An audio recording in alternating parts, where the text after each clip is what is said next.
各位观众朋友，大家好，欢迎收看6月初5夜新闻，我是嘉豪。讲到这陆军航空特战指挥部金门两车侦察营，也就是咱俗称的海量蛙兵，有一名姓陈的下属，今早起伫咧受水训练的时阵，无细力渡水，就赶紧甲伊送到金门病院急救。虽然是有恢复这喘气心跳，不过情形无乐观，下晡也转到台北的三军总病院继续医治。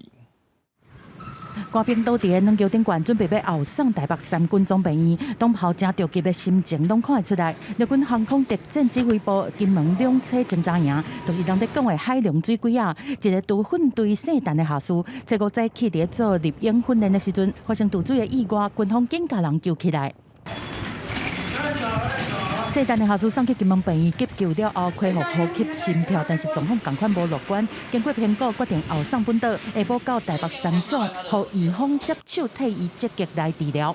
本部将会全面检视维安风险管控的机制，还有应处的程序，避免类案再生，确维部队训练的安全。国军特种部队之一的海龙水鬼啊，过去就是互对方听到名就惊到的水鬼啊，主要伫咧澎湖、金门、马祖这离岛，任务是真多元，会当执行海域巡弋、水文侦查、运补护航。啊，未正式变做海龙水鬼啊的官兵叫做渡官啊。专家讲，这阵渡官啊爱接受美军陆边无啊的协训，加上上尾克兰州的考验，通过才会当变做海龙水鬼啊。但是关强度的训练嘛，藏受伤的关风险。最简单的蛙人操，还有水中长泳、潜水、武装球渡、拘束住的这种求生的游泳，他都要练习。那目前来讲，看起来啊，他们是在准备克难州之前的准备动作。专家建议国军甲渡训队对金门刷去本岛，若是训练的时阵发生意外，本岛的医疗资源比离岛较丰富，会当确保官兵得到较完善的治疗。记者综合报道。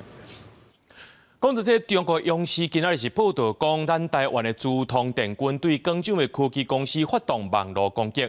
这中国公安就通缉这20名珠通电军，而且有公布因的个资、相片、名姓等等这资料。咱的珠通电军是强调讲，这是中国搁伫咧搬戏啊，是这中国搁台办搁再去配合因，根本就是这臭生饭摕出来烫。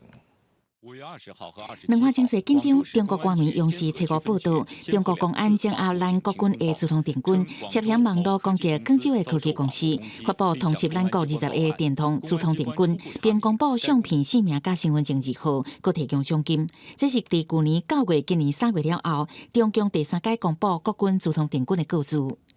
近年来，台湾资通电军频繁对境内不同领域机构实施无差别网络攻击活动，无底线发动网络战，图谋窃取敏感数据。央视佮引述调查报告讲，珠通电军长期甲美国政治部门合作，对中国实施几落千改大规模网络攻击，方式包括楼旁扫描、钓鱼邮件、木马袭击等。不过手法无好，对这代志，珠通电军应讲，中国安尼做明显就是有系统的操作，中共则是侵犯各国、造成治安风险的犯罪嫌疑人。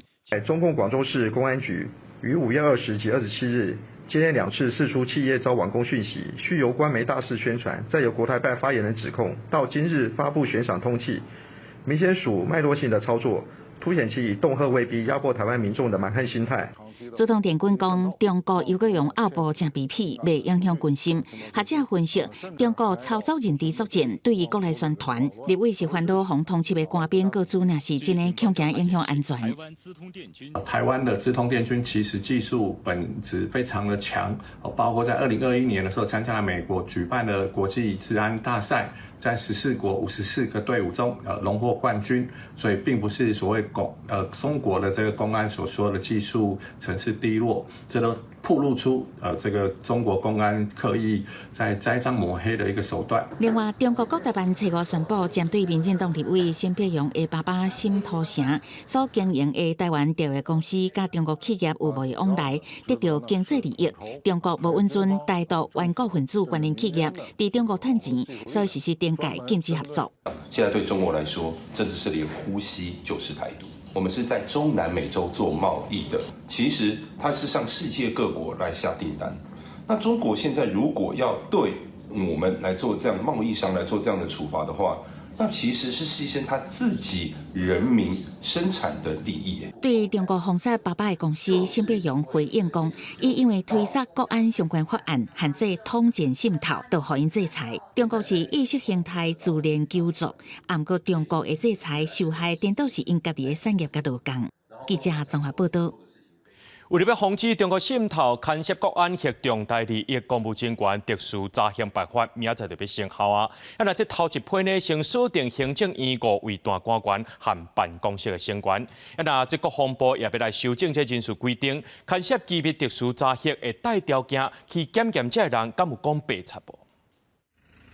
这个30外岁有乌道背景姓李的查某人，另外一个身份是新北泸州某一个公庙主委，互人查到涉嫌吸收8个现体的军人，伫台湾发展组织，诱拐因翕导航影片，收集军事机密交付中国。测试最高法院判处6年8个月定案，针对强调案真济，公布修正人事规定，涉密特殊查核，有条件进行科学仪测。科学仪测就是我们现在所讲的测谎仪。那目前我们国防部所使用的测谎仪是跟国安局、刑事局、调查局都同一种的设备。国防部表示，为了确保极机密、绝对机密等涉密职务人员忠诚甲责任，每组查核表审查、书面说明加面访，拢互人认定有疑问，就会进行科学仪测。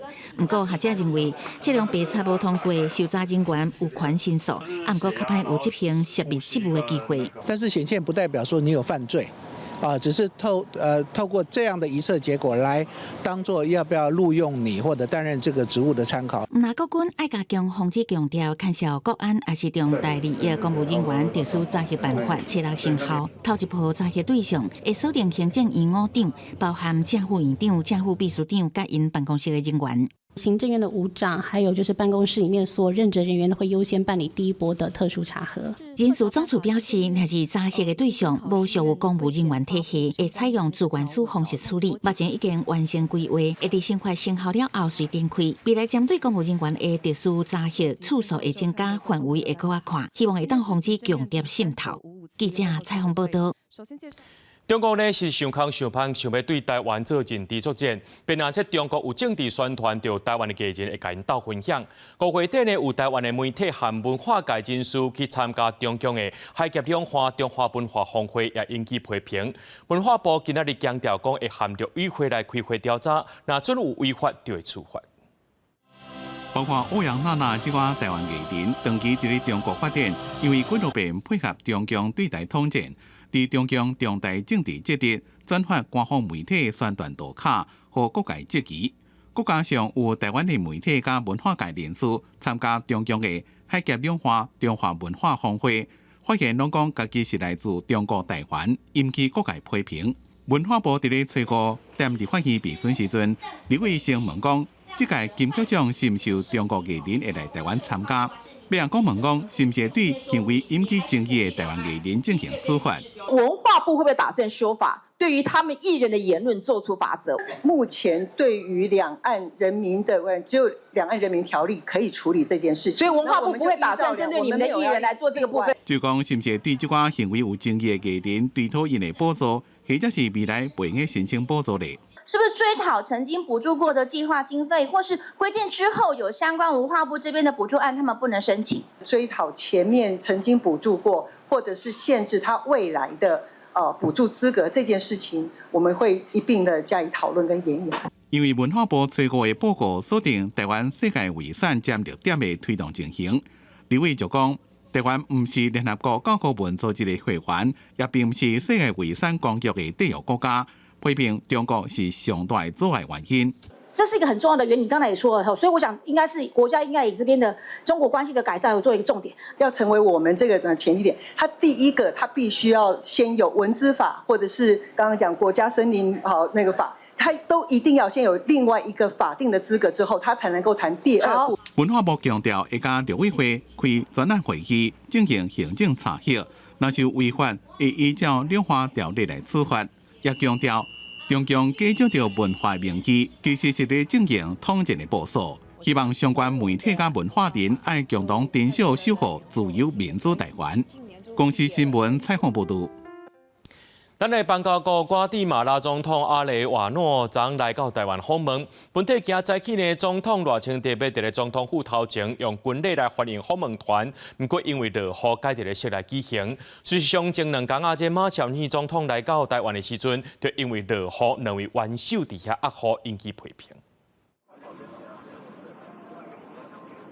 军方人员甲原本铺伫咧总统府头前空场的红地毯收起来，因为雨落未停。本来要用隆重军礼欢迎友邦瓜地马拉总统阿里瓦诺临时改到厝内举行，因为2天前总统热情的加马绍尔总统南坡行红地毯，2位元首规身躯南加淡果果的画面引起批评。这是外国总统阿里瓦诺去年1月就任以来第一遍带团来台湾进行国事访问。团员包括第一夫人贝纳多、外交部长、经济部长等人。阿里瓦诺讲，希望这座会让为台湾甲瓜地马拉92年的邦谊开启新的篇章，进一步强化伫咧经贸等方面领域的合作。En donde profundizamos y ampliamos nuestros vínculos para llevarlos a un nuevo nivel, ampliando la relación económica, desarrollando la alianza comercial y estableciendo un proceso de inversión de beneficio para ambos países. 未来，台湾和瓜地马拉将会在互惠互助的基础上，持续推动符合国际趋势的计划。我们更会继续强化青年交流合作与奖学金计划，积极培育高科技及资通讯的产业人才，促进两国的繁荣发展。罗总统讲，台瓜两国虽然离正远，不过两个国家的人民的理念甲期待是紧密相连，希望会让深化交流。因为阿里瓦诺访问台湾的5天期间，台瓜将会签署推动半导体产业发展合作意向书，建立政治咨询机制了解备网络，也个促进供应链双边投资意向书，用实际行动来深化台瓜的合作伙伴关系。公司新闻采访报道。来看桃园有一间高中的数理自由班，介绍发生这老师霸凌学生的这事件。学校这个学生呢是伫咧网络顶头铺文，讲这老师呢会甲因洗面、甲因口洗，已经有20个人想要转班咯。啊，那这学校表示讲，目前还佫伫咧调查。看起来正平静的高中学校团体数理自由班的老师，敢若是霸凌学生。伫咧网络顶破文讲，老师们以上学迟到、上课讲话、排名无达到标准、学习态度无好的理由考数学的成绩，也个讲话侮辱学生。代志伫咧网络顶愈传愈大，连其他班的学生也听到这件代志。我觉得他教的还蛮认真，但是可能有些言语上面可能比较。就跟那同学讲的一样，比较激动吗？还是什么的？他们班导感觉就是比较严格，然后口语上就是对他们说一些不太友善的话，像是你也没用啊什么的，然后就有点侮辱到他们。比如说你上课迟到的话，然后他就会跟你扣分，扣数学评成绩，但这2个是没有关联的。投诉的学生讲，这么规班已经有20几个人想要转班。也讲有一寡同学不甲学校甚至教育局投，不过拢无结果，只好用网络来发声。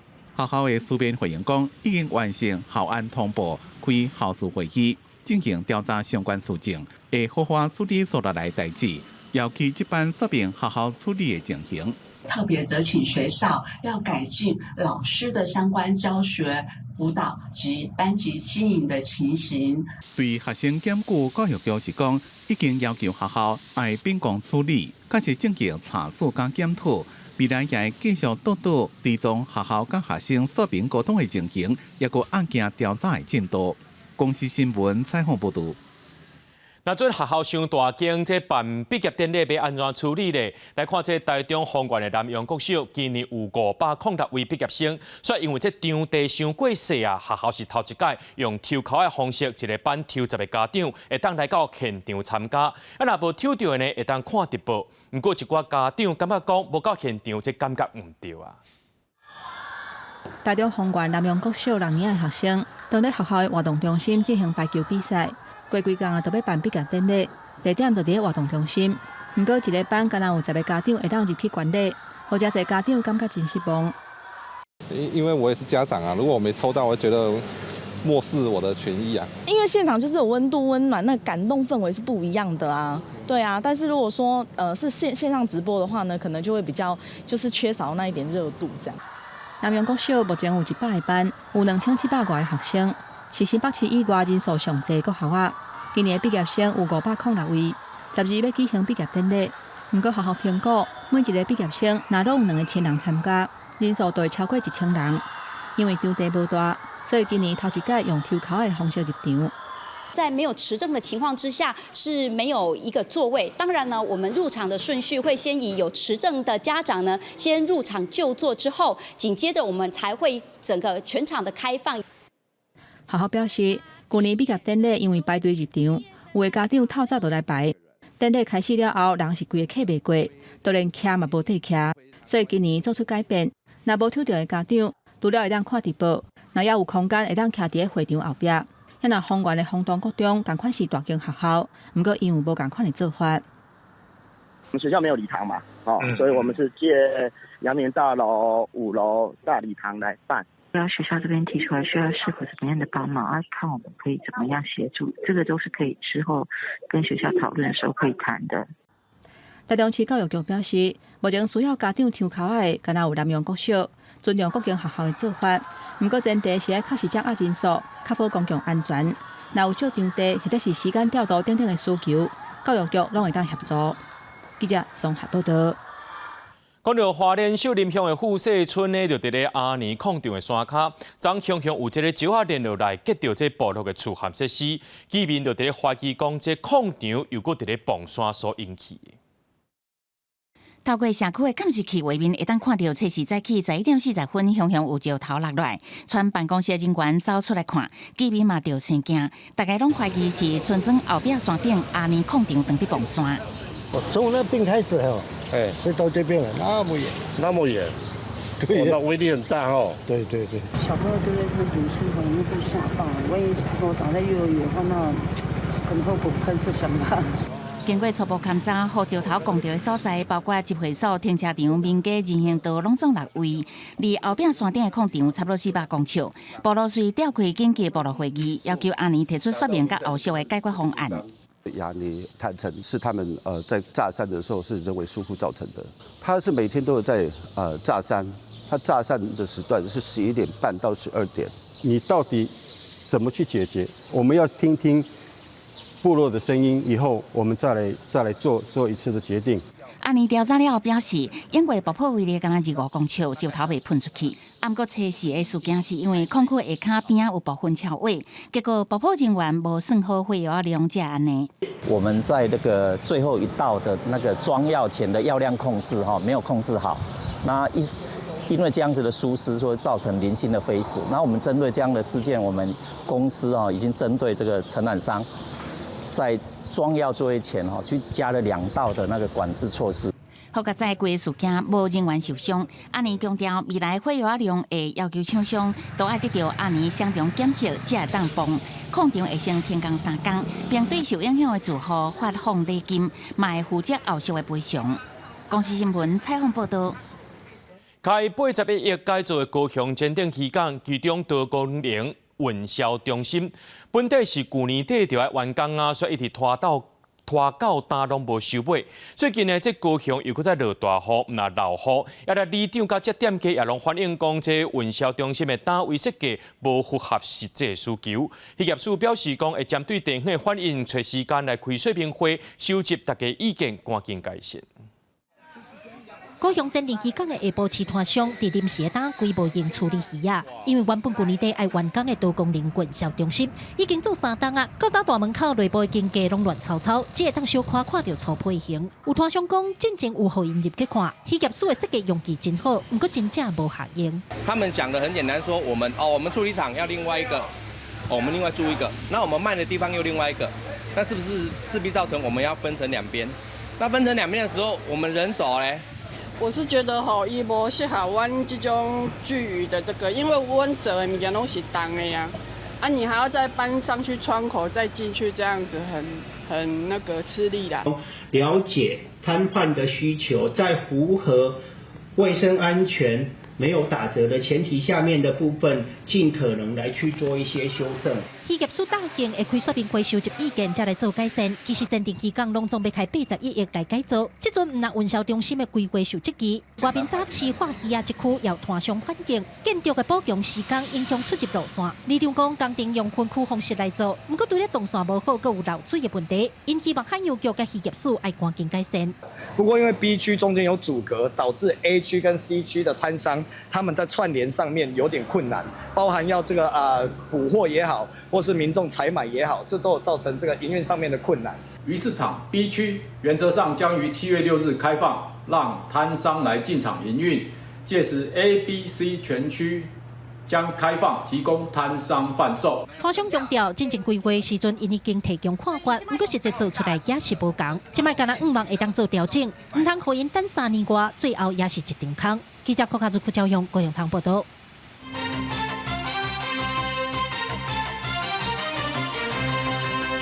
来看家己东少有一搭去年开始施工的渔电共生案场，这供电业者却传出讲去互讨钱，是因为有村民反对这供电业者施工开始伫咧抗议。过无偌久呢，就一个讲伊是机关助理的查甫人，和另外一个讲伊地头正式的人要来斗敲代志，就要是甲这业者恐吓讨400万。检方讯后呢，认为这2个人罪嫌重大，就向法院申请羁押禁见。我在61线渔电共生的案场内面，是透真侪房仔含建材。家己地检署进前接到检举，讲东石乡这个去年开始动工的供电案场，疑似因为施工的声音引起一寡村民的反弹，真正抗议。有地方人士竟然就会当到协调，家己连业者共计讲400万。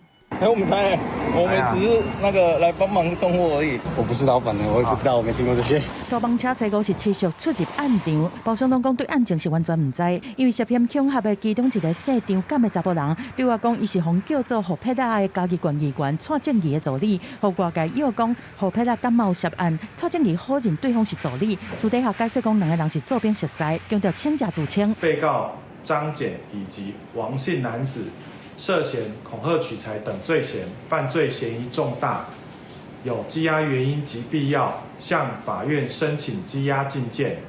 其余被告均请回。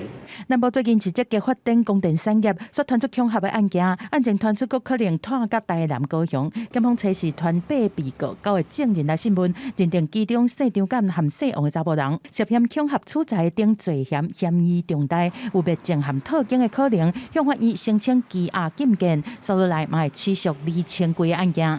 记者综合报道。最近连续8个月惊坐这监察院公务车去办私人代志证据，今仔日这法务部的廉政署就要求讲，全国的政府机构就要去查这公务车宿舍这公务资源使用的情形，加强管控。监察院小连续逼出公务车公器使用的争议，引起各界的议论。监察院前秘书长李俊义请辞核准，监委苏丽琼、王英章、林旭荣3个监委去向移送纪律委员会。不过，国民党立委徐卡心阁表讲，有亚康者讲监委叶宜珍、陈秋金嘛有滥用公务车的情形，呼吁监察院都要全面调查监视事实。您拨的电话无人接听，请稍后再拨。打电话予这2个去向点名的监委，虽然无联络到当事者，不过根据平面媒体报道，陈秋金反击，伊讲北党无证据就乌白喊，应该甲代志自头至尾讲予清楚。而且，若要全面拢查，毋若是监察院的公务车，民众党要推动废除监察院，若有机会会请立法院长韩国瑜召开修宪委员会。台湾民众党已经要提出这个修宪废掉监察院，目前提案已经有多位立委在联署当中，我们也会敦请立法院院长韩国瑜召开修宪委员会。民众党团嘛提出数据，监察院法定的员额干那550位。不过，首长的专用车数量是行政院的2倍，是立法院的6倍。监察院伫105年甲106年买17台新车，109年甲111年各买2台，去年变308万，要甲旧车换掉。不过，廉政署会出手清点全国政风机构公务车，还有宿舍使用的情形。不仅仅是公务车，甚至是包括这个宿舍的使用，或者是公发的笔电、平板等等，我们都希望说可以做这个正确的使用。最快是在下周就可以召集相关的人员共同来检讨。我们希望尽快可以把这个访谈指引制作出来，然后给全国各机关使用。廉政署要求全国的政府机构、甲各政府机关就公务车使用的规范定好清楚，看感受侪年来无调整，已经无下即马使用的所在，赶紧来修正。公视新闻台北报道。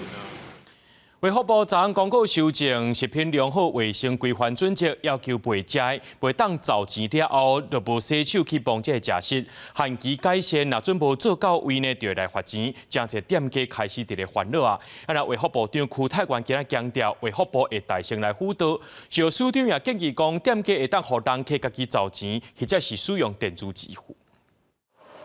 卫福部是药厂的食安新制度上路，有一部分的小食单业者是紧张噶，但是有业者表示，为着顾虑食安的问题，所以过去早都有传水槽含水桶，只要有碰到钱，就会随洗手。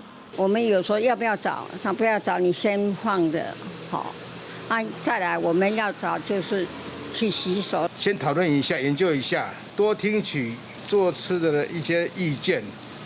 再来采纳全支付的或者是其他的这些哈，这个要有一个时间来处理哈，这个我们不反对了。真侪小食单业者对新制有无同款的意见，有人认为，若是一个人经营作业是真恶，佮专工请一个人来找钱收钱。卫福部长邱泰源顶部伫立法院表示，新制主要是希望所有人把食品卫生顾好。刚开始也都会以辅导，所以请大家安心。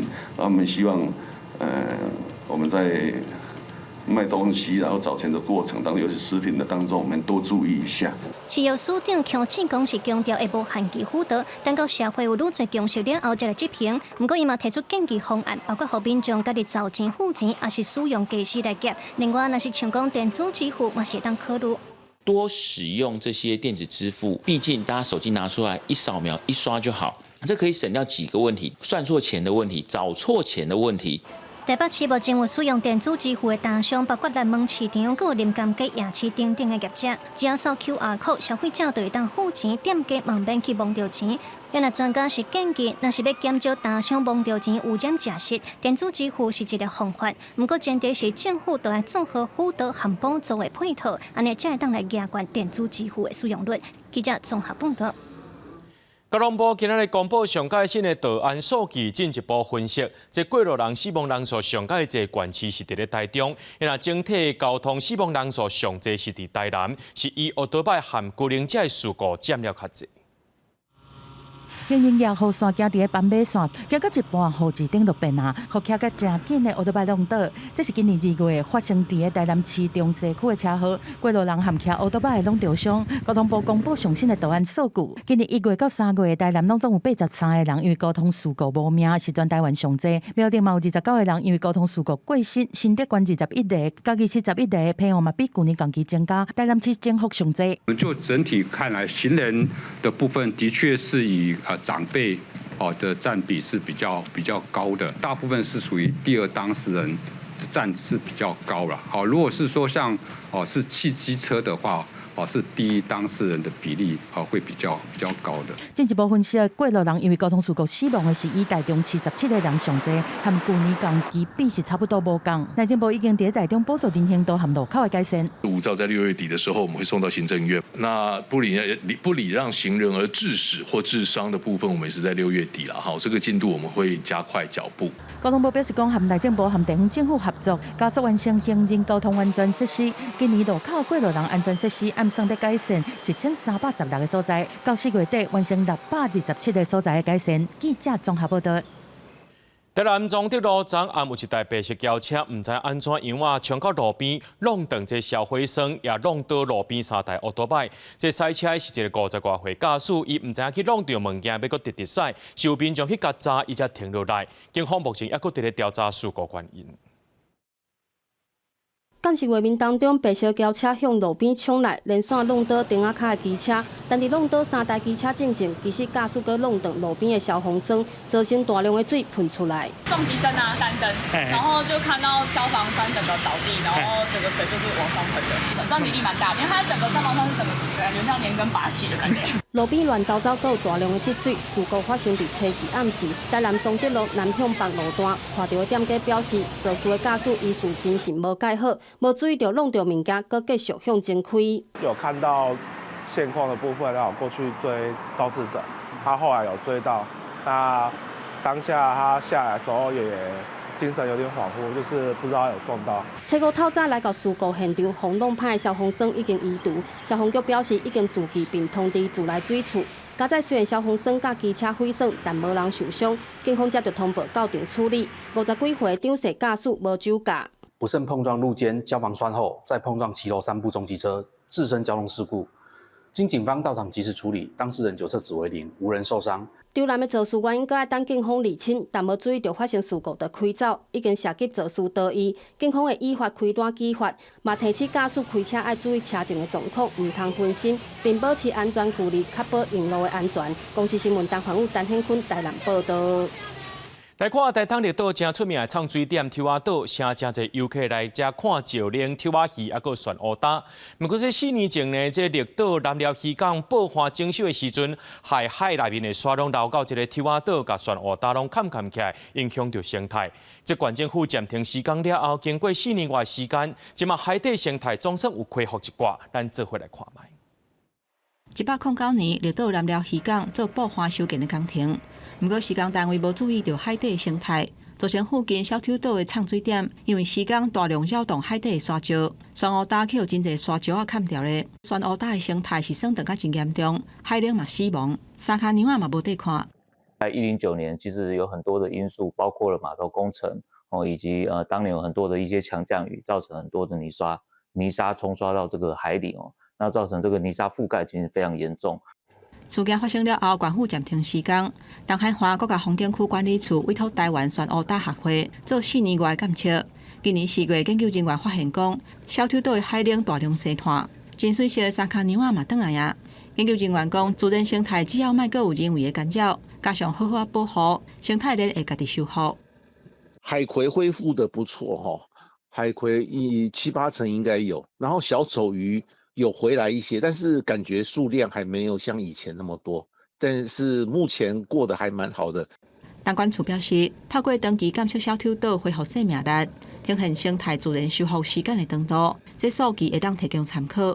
不过，即马绿岛南寮渔港佫一届咧施工，专家呼吁县府伫咧施工进前甲规个过程，拢爱做好生态检测，小丑岛较袂佫受到损伤。公视新闻台东报道。6月，这台南新市的白莲雾当咧大出，不过最近落黄霜雨，一寡还袂到分的就落落来啊。农民也讲，这产量已经有损失超过3成。因为黄霜雨后面，全台湾这几天拢落雨天，有寡所在是汹汹上大雨，这嘛影响到台南新市真有名的白莲雾产业。透早交易行内有8档历史的老庄白莲雾，900斤的果粒落甲规涂骹，本正8到分析，6月准备采收。无因落大雨，地属果行严重落果，农民无奈讲损失超过3成以上。这落去啊，这像这拢超过100斤去啊！这我看若要讲。伊落的啦，我看拢差不多伫迄个4成左右啊。伊落了，剩的伊当是大起来啊，无这尔济，伊调这尔济起来嘛是品质嘛是无好啊。农民表示，无论是新庄也是老庄，拢有落果灾情，尤其是白莲雾上惊拄着连续落大雨，讲安尼先会造成果树吸水过量，地头就会裂开，才会互果粒开始落。目前整体损失也搁爱进一步统计。大汉就开出来，伊就搁落啊。伊会搁落，因为伊个粒无上惊落雨，炎热开落安尼，伊迄水分甘伤济，也是安那，伊自然就怎会落去啊。白莲雾是台湾早期品质，香搁甜，风味搁真特殊。农民讲是因为庄脚厝边头尾拢通看到人咧种，毋过即阵土地开发，地势高处减少，就算新市区公所咧设产业再生，即摆莲雾庄也无超过50庄，一台斤大概爱300起跳，因为数量少，相对计销悬，按算今年量会搁减少。记者苏台南采访报道。高雄今年这5个月时间呢，已经接到要上千件蛇走入去人家厝的通报，民众通报了后，等人来处理，拢爱等几点钟。里长只好家己去抓。就里长建议讲，若像这农业局外包团队的人力有限，会当比较抓程度定有奖金通领，无的确会当提升效率。不理啊。你有懂诶？你也无好哦，你也无好哦。看到厝内底走蛇之外，民众惊甲一直哀，通报农业局搁爱耽误几点钟的时间，只好先拜托里长斗3工。里长无法度，嘛是硬硬咧遐讲清咧，家己来抓蛇。红山保安里长讲，一个月大概拢过2-3件，虽然家己嘛会惊，不过伊知影里面搁较惊。因会惊，你若伊要走会免啊，你有毒的走，你可毋知当时要出来，啊，你夹着，足危险的啊！啊，到底有毒无毒，因毋知影看无啊。就拜托你去斗掠咧。就拜托我去夹仔去来就行。根据农业局统计，到5月底为止，高雄市通报抓走入去人家厝的案件，拢总有920件，其中一大树的86件上济。日初5早起8点到10点，1999的通报就有7件，大部分拢是外山区。东部处表示，天气愈热，抓就愈接快。尤其这段时间是因的生产期出现的几率愈高。照规定，民众通报了后，委外团队15分钟内爱联络对方，1点钟内爱到场处理，若无就会扣钱。农业局委外捉蛇厂商需在接获通报15分钟内联系通报人，1小时内抵达现场来处理。农业局将视民众通报的地点，持续滚动检讨合理的处理时间。在1999顶悬有几多件测试通报的案件，甲单已经超过12点钟啊，进度也是等待处理。不过民众会积极效率上摆。对此农业局表示，这部分因也正在了解到底是系统问题，也是厂商做不好。里长建议，委外团队若是人力不足，会当比较青岛顶，掠抓有奖金通摕，无的确会当提升效率，减少民怨。记者柯家祖、柯兆阳、高雄场报道。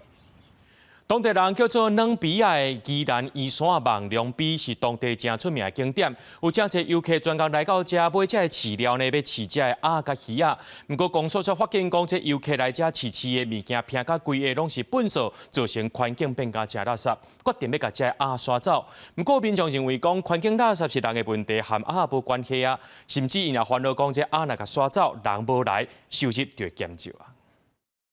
民众摕饲料伫宜山的望凉比饲鸭，未来这可能经常恐惊是无地看，因为宜山乡公所最近公告，按算为初5开始甲这个鸭刷走，而且要规个清理。这个鸭收来收去，平常时啊拢是食游客饲的饲料。附近卖当看到袂少咧卖饲料的单位，不过看到公所的公告了后，部分的游客烦恼讲，未来恐惊无游客会过来望凉比。担心会没游客这样。对啊，你到时候你连这个都没有的话，那到时候游客也会没有的啊。环境会感觉就吵的嘛。我就唔捌行到遐特别吵。民众希望讲公所应该加强管理，唔是甲这个鸭刷走。不过嘛有部分的人认为讲，当地卖饲料饲鸭的行为，确实互环境变较垃圾，嘛有袂少粪扫。如果在6月5号之后的话，我们可能就会与动防所协议说，我们是不是要把这些鸭子再另外移植到别的地方。宜山乡公所表示，望凉比的鸭那像是有民众掠去放的，加上一直生团，数量愈来愈多，对当地环境造成冲击，才会要甲刷走。嘛希望讲这个鸭若是有人饲的，会当家己来甲因带走。公司新闻宜兰报道。国立彰化高中天文社学生伫2012年的时阵，发现到一粒小行星。这国际天文联合会最近审核通过，学校正式把这粒小行星号名做彰中，也就是彰化高中所写的台语名。学校表示讲，这台语是真有辨识度的本土语言。这粒彰中小行星除了纪念学生伫学校读册日子，也希望呢，互咱的国际认不到咱台湾。乌白闪烁的光点，这是用1.8公尺的千里镜加1.4亿画素的电子相机翕出来影像。其中有一粒编号551082的小行星，是中华高中天文社的学生伫2012年发现的。这阵正式号名做彰中。阮足感谢迄彰中互阮的资源。其实这阵高中拢无这种资源的，非常幸运，就是读到彰中。上艰苦就是中昼大家拢困，下课了大家休困，还是大家读册的时阵，阮搁伫遮继续拍拼。中央大学天文所2012年发起台湾高中生参与国际天文超撮联名的小行星超撮计划，中华高中嘛有加入计划，学生利用伫夏威夷的千里镜传过来影像资料比对，观察年外的时间，才发现这粒551082的小行星嘛真难得有这个机会替551082号名。按照国际惯例是讲，这个是倒一个蒙案件发现的，因的单位才有资格去号名。这摆这个机会是最难得，是讲爱萨克号名的机会，互咱参加的这个学校。经过13年国际认证了吼，今年5月，甲咱通知讲，咱会使来名这个小行车的名，因就表达对学校的爱甲感恩，甲这粒小行车号做奖章。学校表示，台语是学生仔平常时的生活语言，所以这边特别用台语将中落去号名这粒小行车，除了纪念学生伫学校读册日子，嘛希望用有辨识度的台语，和台湾的本土语言伫国际甲天文界闪示发光。记者杨淑晴综合报道。今年同市政府拢会举办汤圆万人文化节，这活动伫即礼拜正式开幕。拜六到价国游行拍头阵，雪落去有价阵大汇演，甚至也邀请这马来西亚、泰国等国家的队伍来参加人零人赛比赛。同市政府希望今年透过这活动，互民众和国际更加了解到台湾这块土地以精彩而且又个有路的文化地址。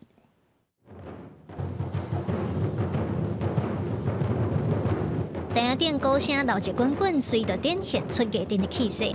桃园市政府自2011年开始，逐年拢有办桃园万人文化节，今年已经第14年。活动自6月初5正式起稿，为着要呈现台湾文化，活动包括价格游行、更有价阵大汇演，结合电头、人火特技，也有高空技术等等，希望透过精彩演出，让民众看到现代和传统的结合，可以让更多有技艺、更多学表演的人可以去融入我们更多这种台湾或是庙会的艺术的这些元素，它都是可以拿来做运用创作，这样反而更能推广，更多人知道。电锅办桌原来是台湾真有代表性的食食文化，桃园万人文化节有真侪民众所期待的总铺师办桌。今年办桌以写生演做主题，总铺师表示，因拢是用桃园各地区上在地的、上有代表性的食材来规划10出料理，含量100桌要开放予民众登记注文。阮的鱼啊吼，内底嘛是包迄个富士乡的竹笋，啊个吼来阮的甜汤吼都是迄个莲子，啊是观音的莲子，啊，咱的冷盘内底吼有观音的莲藕啊，吼，啊，搁有拉拉山的迄个木耳，拢是在地的。今年桃园万人文化节也搁有国际论坛，要来探讨宫庙工艺、传统戏曲的演变和创新等等。另外嘛有邀请国际队伍来比邀请赛人零人赛。活动拍算自6月初5开始，1个月来拢有无共活动。桃园市府表示，希望透过多元和丰富的文化活动来呈现各族群的民俗风情、信仰文化和食食，嘛通愈了解桃园。记者卢尚珠、郑俊佑桃园报道。国际串流平台愈来愈时行，台湾的戏剧也愈来愈有机会徛起咧国际舞台。亲像顶礼拜拄完结篇的台语戏剧《成功路上》，就冲入去这 Netflix 的前10名。《成功路上》的制作人就讲，这关键就是做出台湾的特色。不管是华语剧、台语剧，对外国人来讲，这就是台湾的故事。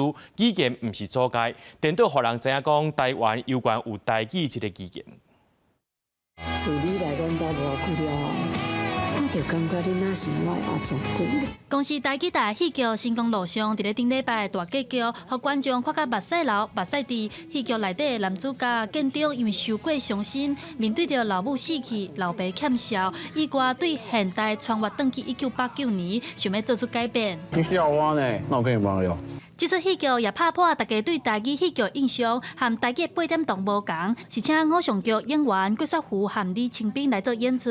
导演讲，只要拍片拍了有品质，不管是台语剧也是华语剧，都有机会徛去国际舞台。我觉得对国际来说，听国语跟台语应该对他们来说没有太大的差别，可能对他们来说听起来会有点不太一样。那也趁机可以让他们知道说，其实，在华语区就是有不同的语言。我是水手，二零小有名互你食，上大块的小菜。这伫成功路上的后一档戏剧，拜六礼拜伫6月初8就要播出啦。同款是以全台语的方式来做演出。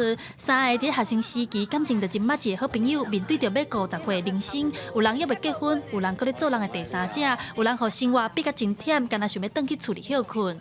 故事就发生伫咧中华二林镇，导演讲要互大家爱看台语剧，就是爱贴近生活，找到观众的共鸣。咱这回故事是发生在中华二林的所在，所以有足多不如葡萄酒啊，还有二林高中内底拍boxing的内底一个背景。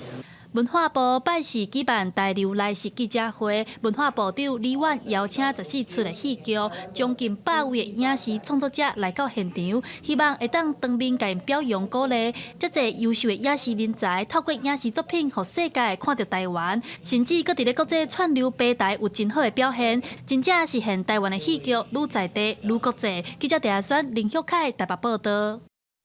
2025年世界博览会伫日本的大阪举办，虽然台湾无法度用国家的名义参加，有一阵民间团体家己发起台湾家己馆的计划，用创意和行动要互世界看见台湾。不过因为这资金真有限，敢若会当暂时伫咧日本的内河内海起一间台湾馆。另外，因也用上价的成本创造一粒代表台湾的国球，要使日本行继续发声。2025年，日本大阪举办世界博览会，台湾也有参加。不过，因为台湾毋是国际展览局的会员，加上中国长期的施压，台湾敢若会当以企业的名义去参加。有一另爱台湾的团体组成台湾家己馆，用募款的方式家己起一个台湾馆。政府有投资20亿，伫迄个大阪世博迄个场地内底有一个馆，不过迄个馆袂当合作咱的名，所以咱讲咱来补充政府有困难的所在。民团伫台湾成功募到200万，伫咧日本热河内海成功起一个台湾家己馆。台湾馆的设计师也分享，起这个台湾馆的插头是日本的山马和台湾的山马组成的。起的过程要真济日本的民众和台湾的民众来斗3工，互因真感动。我们在过程中呢，没有机器，有的是大家呢一起动手来做。我们的这个主结构的木材呢是日本的杉木，那用日本的杉木来配台湾的杉木。因为经费有限，团队无法度伫日本的每一个所在拢设一个台湾家己馆。团队受到一个创意，因设计一个月球，月球顶面画一个台湾，因早这个月球四过行透透，甚至伫咧世界博览会现场甲月球拍开。团队讲会用月球来做展示，是想要向世界表达台湾人若无法度伫咧地球出声，就飞出去月球讲互世界听。这个行动也引起关注，伫咧日本、美洲拢有民众响应这个活动。记者陈选林旭凯台北报道。讲到美国总统川普继续对哈佛大学出手嘛，发布公告讲要禁止伫咧读哈佛外国学生因会申请签证，另外也用国安做理由禁止12个国家的国民入境，而且佫对7个国家的人民部分限制入境。川普伫第一个总统任期实施过对7个穆斯林国家公民的入境禁令，即马又搁定来啊！伊采是以保护美国人唔免受到外国势力的威胁做理由，签署对12个公民的旅行禁令，包括阿富汗、缅甸、查德、更国共和国、恰达、几内亚、厄立瑞亚、海地、伊朗、利比亚、索马利亚、苏丹和也门。另外对波隆地、古巴、辽国、西亚山、多哥、土库曼和委内瑞拉入境的民众会受到部分的限制。不过，若是美国合法的永久居民，还是签证的持有人，都无伫个限制范围内。这个禁令生效的时间会对6月初9日透早开始。川普用禁令来对待阿富汗人是引发争议，因为正侪红准以难民的身份居留的阿富汗人，是因为较早支持美军作战，封闭咧逃离祖国。若是美国终止对因的接纳和保护，可能互几万人陷入困境。川普伫同一天阁签署公告，暂停对哈佛大学的新生发放国际签证，而且只是阁无肯考虑撤销哈佛学生的学术职业、交流访问等3类的非移民签证，进一步阻止外国学生来遮读册。另外，川普嘛以保护犹太学生无够力做理由，威胁哥伦比亚大学的认证资格，这影响到学生去申请奖助学金和就学贷款。The students, well, we want to have great students here. We just don't want students that are causing trouble. We want to have students. I want to have foreign students. I think Harvard, it's close to 31%. That's a lot. 共和党人长期指控前总统拜登伫任内疑似认知能力衰退，但是无聊说故意暗砍。川普测试过一摆批评讲，这是一个大歹代，嘛下令讲针对较早元首拢使用的自动签名机，敢无经过授权，就互拜登的幕僚乌备用来调查。公司新闻司会长编译。美国的检调单位进行起诉2名中国籍的研究人员，罪名是非法进口一种真菌类的病原体。这款病原体可能害美国的5个拢破病，无法度生产。根据检方的起诉书，目前伫密西根大学内底一个中国籍的研究员简云清，甲伊男朋友刘俊勇，因男朋友是浙江大学做生物研究的，因两个人涉嫌共谋、非法走私进口，而且做甲签证目的无符合的行为。刘俊勇是伫2024年7月份入境的时阵，去用查到伊行李内底有藏核固链包菌，了后伊的公司是反起反倒，去互美国拒绝入境。Fusarium graminearum is a worldwide distributed pathogen. It infects wheat and corn and other crops. And it does have the potential to produce toxins, mycotoxins. 案件发生了后，中和党籍的国会议员拢指控中国想要用这个方式来对美国发动生物战，是农业的恐怖主义。美国《纽约时报》指出，核固链包菌美国境内嘛有。为着食物病虫害的研究，未少研究机构拢会想办法摕到这种菌。Occasionally, we need to bring in isolates from overseas, but to do that, we work through the Animal and Plant Health Inspection Service, a branch of the USDA, to make sure that we're importing isolates correctly and then containing those and then destroying them once we're done doing the work with them. 问题是，即个刘俊勇甲简云清因涉嫌共谋走私的菌，敢是伫中国都有先改造过，强化伊的抗药性。这若是事实，搁流入去美国的农场内底，美国农业上界大棚的五国，可能会拄着毁灭性的灾难。公司新闻，齐家仁编译。各位观众朋友，再来看明仔载天气。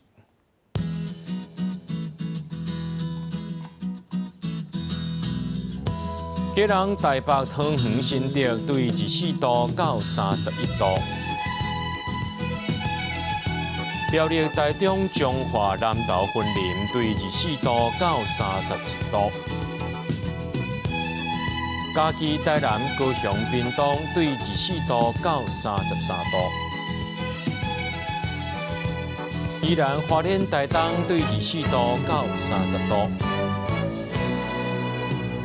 平遥、金门、马祖对23度到31度。一个未来3天的气象。